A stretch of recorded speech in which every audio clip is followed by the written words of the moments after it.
By now most of you have probably seen the leaked gameplay videos that has spread online. Unfortunately I can't show them here, but what matters is clear. Battlefield's new battle royale is already being tested, and it looks like DICE and EA are finally making big moves. The mod is an active playtest, and from everything we have learned so far, it's aiming to bring that classic Battlefield DNA into a genre ruled by games like Warzone and Apex. We are talking about high-stakes action, full squad play, destruction and vehicles. After Firestorm and Hazard Zone, the community is watching carefully, but this time things already look much more promising.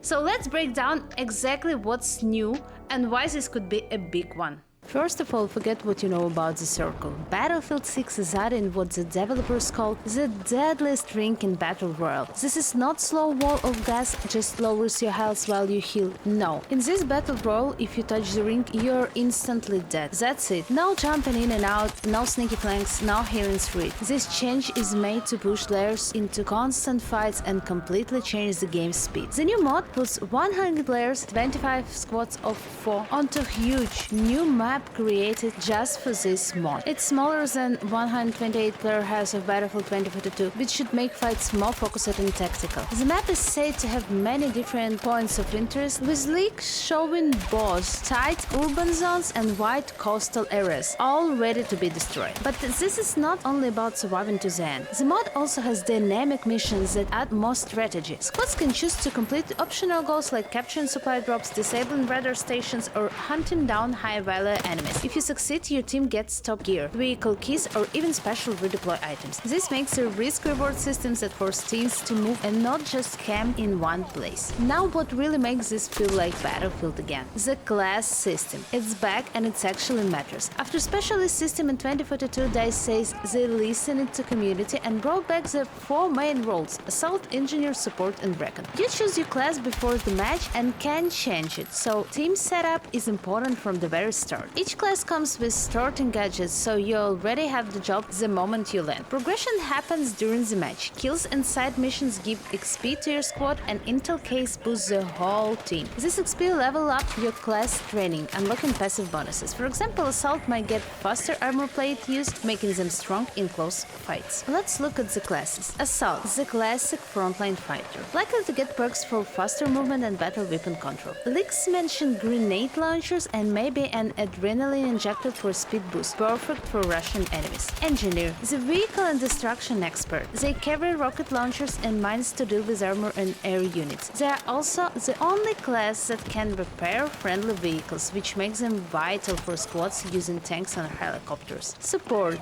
the team's backbone. Anyone can revive, but supports do it faster and restore more health. They also give ammo and health pack to keep the squad strong. Recon, the scout. With drones and spotting tools, they reveal enemy positions. They might also use laser designators to help guide rockets. On huge map, good recon info is a game-changing for ambushes. This class system is very different from Apex hero skills or Warzone free loadouts. But before we move on the next part, I want to share something with you.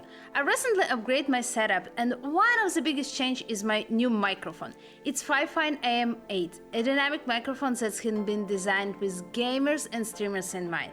Fifine has been making audio gear since 2009, and this is one of their newest creator-focused models. I've been really curious to see how it performs, especially compared to the microphones I've used before. But before testing the sound, let's start with the unboxing and see what comes inside the box.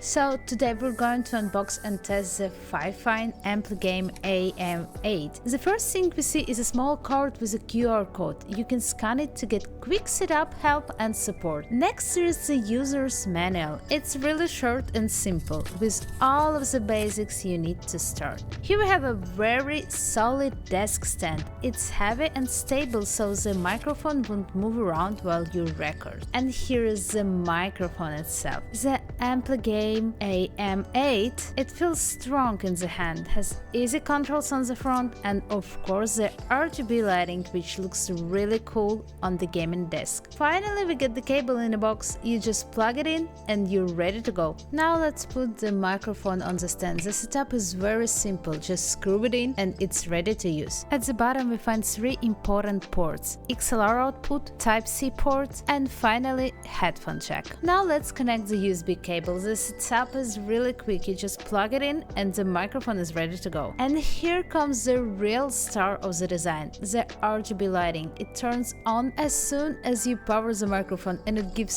that real gaming vibe on the desk. On the front side you can see the main controls. So here we have the microphone gain to adjust your voice level, and below that the headphone volume. There's also a touch button for mute on the back side, which is really quick to use while streaming.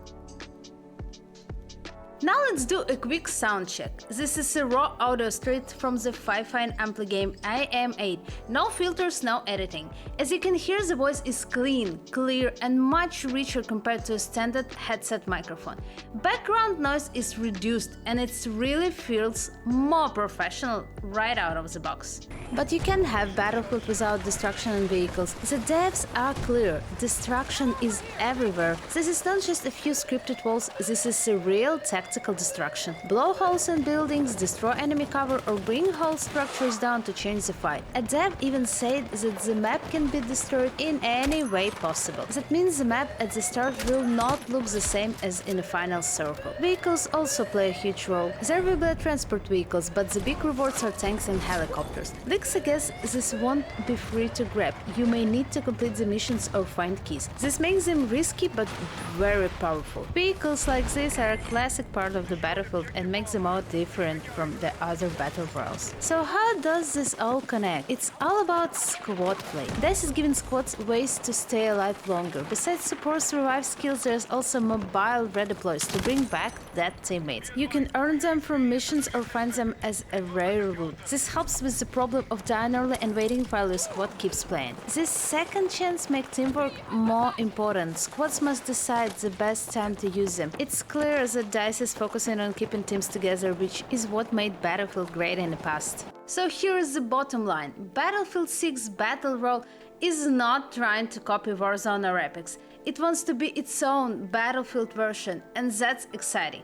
With real classes, destruction and vehicles, it could feel fresh. The instant kill ring is a risky choice, but it pushes more action, while side missions bring extra strategy. We should still be careful because Battlefield players have been let down before.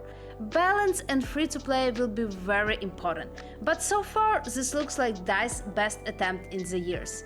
I'm hopeful. What about you? Does the instant kill ring sound fun or frustrating? Share your thoughts in the comments and I'll see you in the next one.